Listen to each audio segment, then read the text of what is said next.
I welcome you all to another session. We are looking at Form 2, Religious and Moral Education.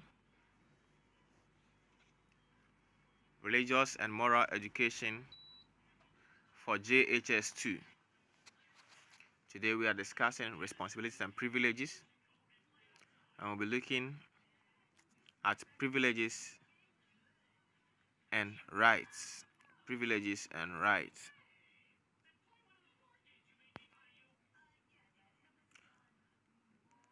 Our objective is that by the end of this lesson, you will be able to explain the meaning of privilege. You'll be able to identify some forms of privilege or examples of privileges.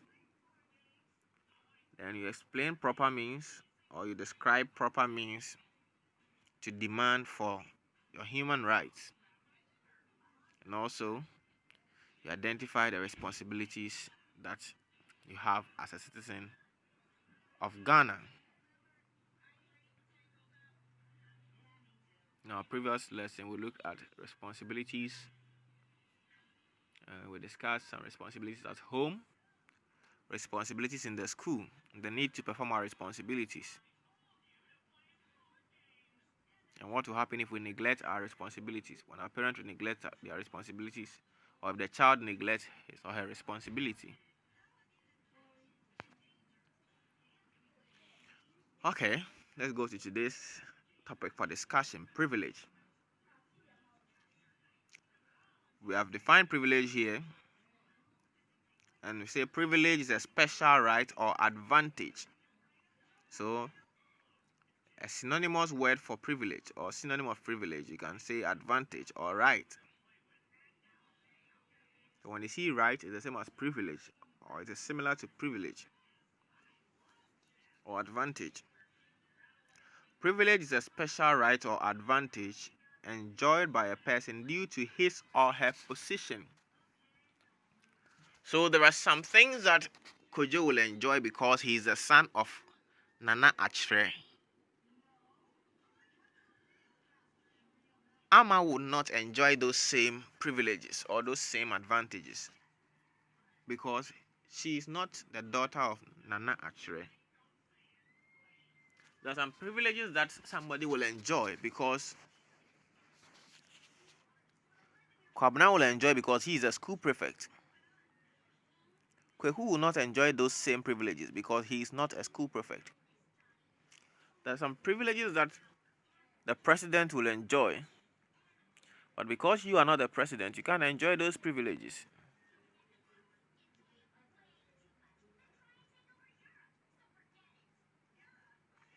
Privileges also mean a special advantage or right which is limited to a few fortunate people of a particular kind. Yes, here we are using fortunate people because it is merited.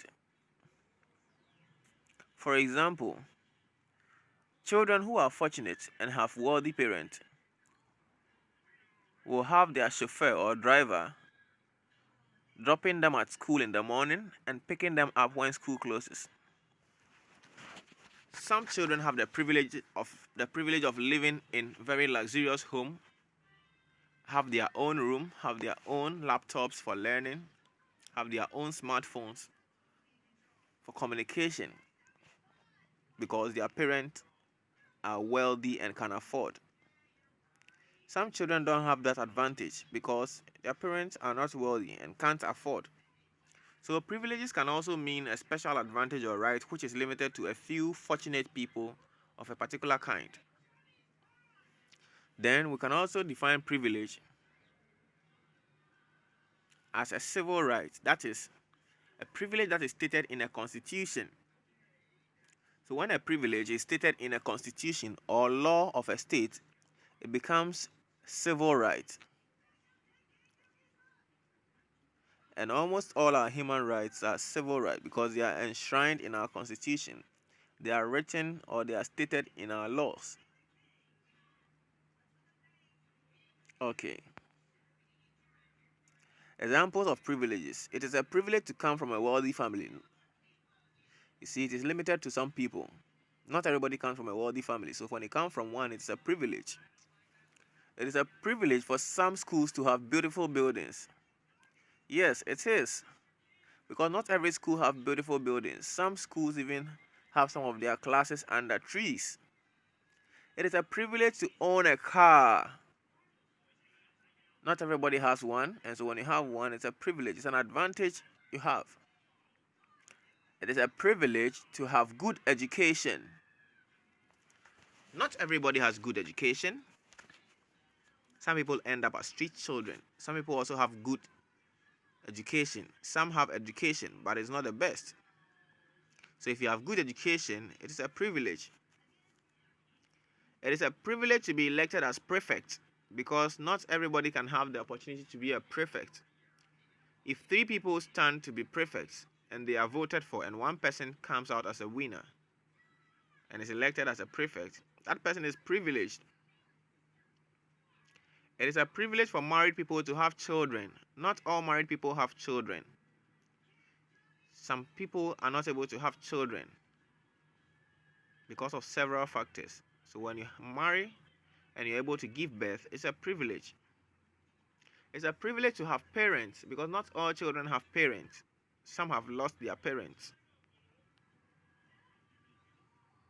So these are some examples or some forms of privileges. Now, how to demand for your rights or privileges?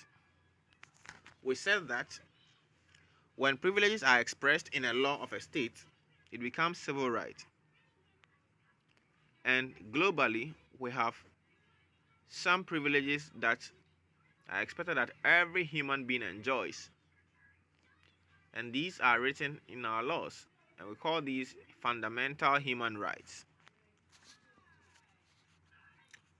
And everybody is supposed to enjoy their rights and privileges without any hindrance or infringement. So when somebody wants to deny you your rights or your privileges, or when somebody wants to hinder you from enjoying your privileges, you can demand for it, but you should do it the proper way. You don't fight, you don't kill, you don't destroy properties because you need your rights or you need your privilege, but rather by asking.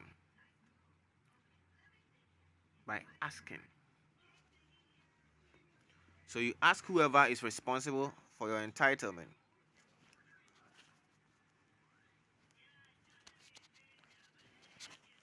To give it to you.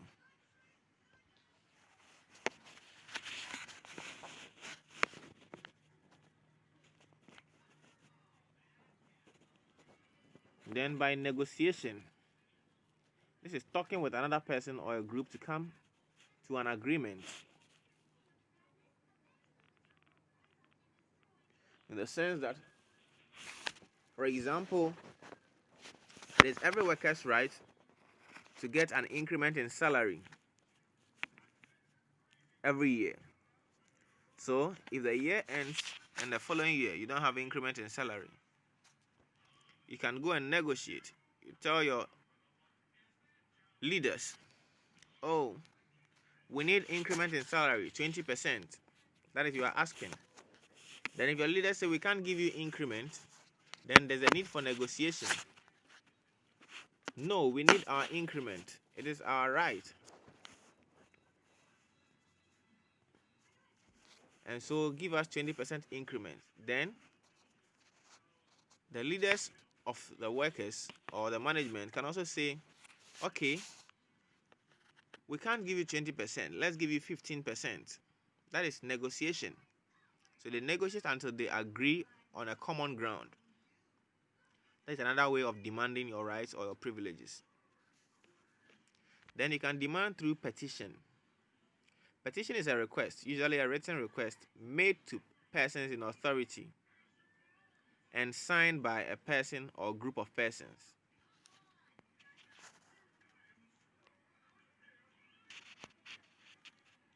Yeah.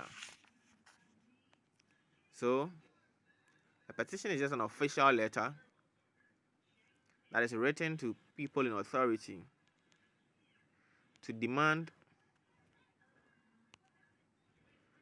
for what is rightfully yours. or what you are entitled to.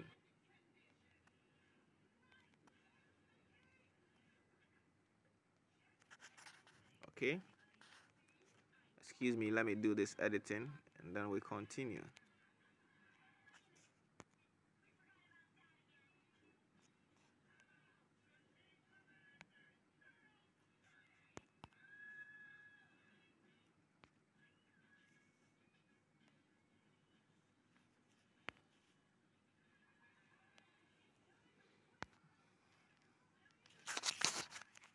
Okay, though we say that petition is usually a written request, it could also be verbal. Then you can also demand for your rights or privileges through peaceful protest. Peaceful protest. Peaceful protest. Not riots. Not destroying of properties. Not fighting. But peaceful protest. A peaceful protest is a march with placards bearing grievances and displeasure. So you see people marching on the streets, holding placards, bearing their displeasure. We need our money. You will kill us.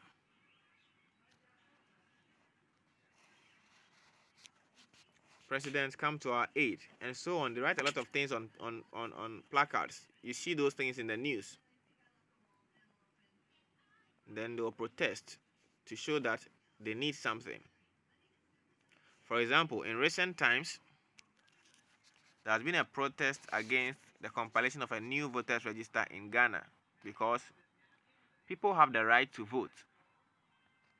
And some people are of the view that if the new voters register is compiled, some people will be disenfranchised. That is, their names will not be included in the register. It means that they have been denied their right to vote.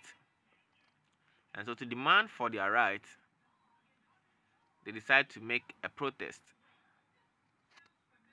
Then another way to demand for the rights is through sit-down strike or strikes. Sit-down strike is when workers go to work but refuse to work. So, for example, teachers are entitled to be paid salaries after the end of a month for working. And so when teachers work and their salaries are not coming, the teachers may decide to go on strike. That is, they will come to school but they won't teach until what is rightfully theirs is given to them. Some may decide that, okay, we won't even come to school at all. That is strike. So these are legal ways that are legal by which you can demand your rights. But when you go vandalizing things, destroying properties, beating people and all that, it is illegal. And you won't get what you want with that kind of attitude. Responsibilities always come with privileges. Where there are rights or privileges, there are responsibilities.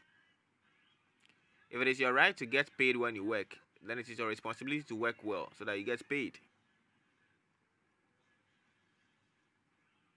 If it is your right to vote and be voted for, then it is your responsibility to take part in elections and electoral registration processes.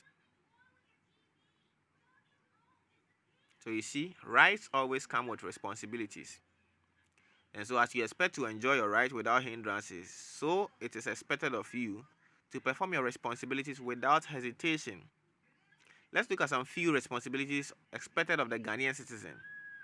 It's expected that the citizen will obey the laws of the state. If you want to enjoy your right to freedom of movement, then you must obey the laws. Otherwise, if you disobey the law, that right will be taken from you. You'll be imprisoned. You can't move about.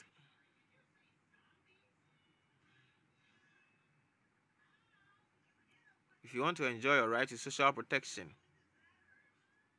an equal share of national development, then you must honor your tax obligations to the government.